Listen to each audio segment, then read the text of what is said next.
If you enjoy fresh produce but don't have time to grow your own vegetables, maybe you should visit the Pittsburgh Farmers Market. CAPS 13's Ed Caffrey has more. It may be an early Saturday morning in downtown Pittsburgh, Kansas, but business is already bustling at the Pittsburgh Farmers Market. Located at 11th and Broadway Streets, the Pittsburgh Farmers Market is a great place to find in-season produce and other locally produced merchandise. Jill Campbell is president of the Farmers Market Board. Well, the Farmers Market's been established here in town about 15 years, but this is our second year in our new pavilion here at 11th and Broadway in Pittsburgh. We are very unique in our structure of farmers markets because we are actually vendor owned. So anything you buy here was either grown or created by the person you're buying it from. We have several different kinds of vendors. We have produce vendors. We have value-added food, which would be people who bake or make other food items. And then we have vendors who have crafts as well. The quality of items at the farmers market brings shoppers from all over. PSU graduate Brandon Rogers-Plott stopped by while visiting from Tulsa.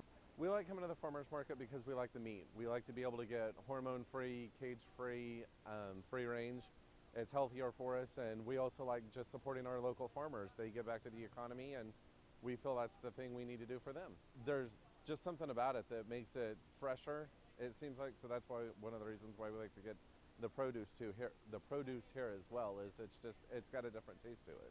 Whether they're looking for farm fresh eggs or freshly picked vegetables, customers are supporting local vendors because every item sold at the farmers market is produced within 70 miles of Pittsburgh. And the folks at the market will tell you that supports a healthy lifestyle and a healthy economy. For CAPS 13 News, I'm Ed Caffrey. The Farmers Market is open on Saturday mornings from April through the end of October. For more information, go to their website at pittsburghfarmersmarket.org. A new sidewalk is making it safer for pedestrians and cyclists on Rouse Street. The recently completed sidewalk runs along the west side of Rouse Street from the railroad track near the Kansas Technology Center to Adams Street. Funds for the project come from grants from the Pisco Education Company, the Sunflower Foundation. The path has been officially named the Pisco Sunflower Trail. An important aspect of the trail is its extra width. The 6-foot wide path was constructed to accommodate bicycle riders along with pedestrians. Pittsco President Harvey Dean said he was inspired to make the grant so that walkers and bikers would have a safe path to travel due to the increase in vehicle traffic on Rouse Street in recent years. The trail was built by the Heck & Wilker Construction Company at a cost of $155,000.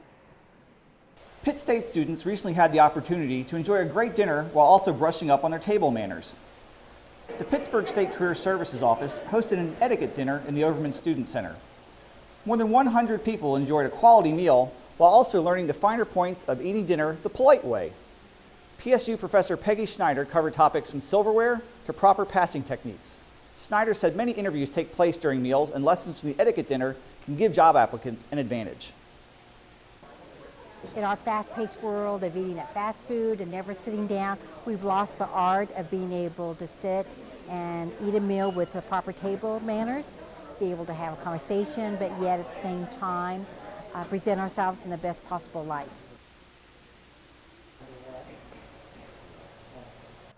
Halloween is around the corner, and many trees seem to have already been decorated. However, the numerous webs seen on trees around campus have nothing to do with the holiday. The silky displays are created from this time of year from a caterpillar appropriately named the fall webworm. Heavy rains last spring during their egg-laying season has caused an increase in the amount of webworms seen this autumn. According to the Kansas State Extension Office, while the worms feed on the leaves of the trees where they spin their webs, they don't cause any long-term damage. Most of the worms are in the process of falling from the trees where they build cocoons under fallen leaves. In the spring, they'll reappear as white moss and start the cycle all over again. Joint venture from different campus ministries held a barbecue on campus Wednesday night. The cookout gave Pitt State students a chance to share some fun, food, and fellowship. The event brought together multiple campus ministry groups to give students a chance to get together for games, conversation, and of course, food. Students from Campus Ministries crew, along with 4 other ministries, took part in the gathering. Pitt State student Katie McGill, who is a member of multiple ministry groups, was one of the event organizers. And 6 organizations are advertised tonight, so yeah, so we just got together and it's just like a cookout and just hanging out with people and having fun and kind of to show Pitt State that all Christians are unified in. The event organizers said they hope to have more cooperative gatherings throughout the year. Students interested in studying locations other than Pittsburgh were able to weigh their options at a Study Abroad Expo. The Pittsburgh State International Programs and Service Office hosted the Expo on Wednesday at the Overman Student Center. The event gave PSU students a chance to explore the possibility of studying overseas through one of the many exchange programs with foreign universities that partner with Pittsburgh State. Students also learned about short-term trips overseas that are sponsored by various departments at PSU. 38 exchange and travel programs were represented at the event. More than 150 students attended the Expo. Students interested in studying abroad who were not able to attend the Expo should contact Dr. Angela Moots at the International Programs and Services Office. Pittsburgh State students from around the world took part in the activities for international education this week. CAPS 13 Alexis Frank has more.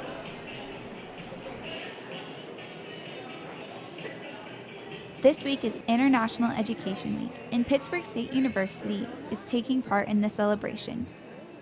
We met up in the Student Center to see what those participating in the event were doing to celebrate. As part of International Education Week, we have some international students who are here to write people's names in various languages. Today we have South Korea, Chinese, Taiwanese, and Arabic, and we'll also have Farsi, I think, coming as well. International Education Week is a celebration across the U.S., and so Pitt State is participating with our own activities this week.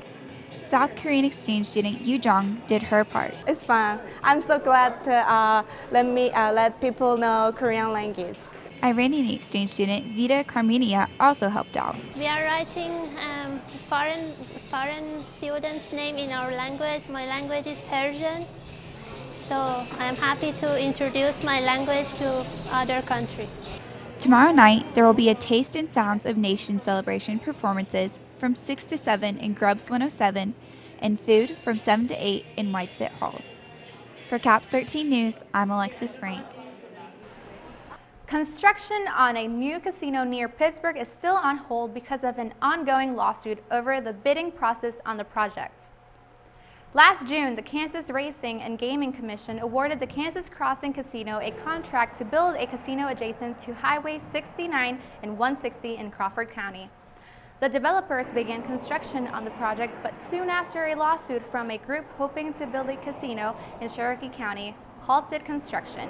The Cherokee County group has alleged the bidding process for the contract was unfair and the proposal for their casino is more feasible than the Crawford County project.